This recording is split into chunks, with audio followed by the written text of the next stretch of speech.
Welcome to Luca and Miguel. Enjoy the video. You'll start by preparing the exact screen to capture.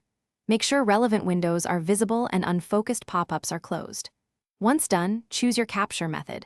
Press PRT-SCN to copy the whole screen, use Windows plus Shift plus S for a selectable region, or launch Snipping Tool for delayed or freeform shots.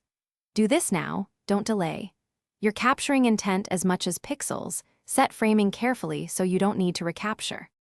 Once you have the screenshot in the clipboard or snipping tool, the next step is saving it properly. If you used PRT-SCN or Windows plus Shift plus S, open Paint or another image editor, press Ctrl plus V to paste, then File Save As and pick PNG for clarity.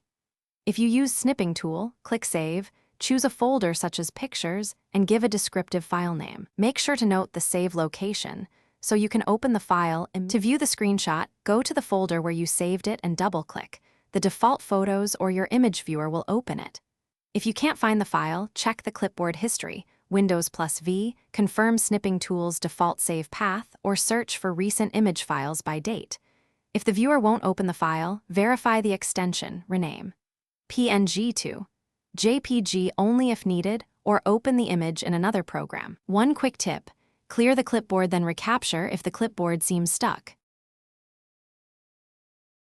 Thanks for watching and please subscribe. It's the best investment you'll ever make.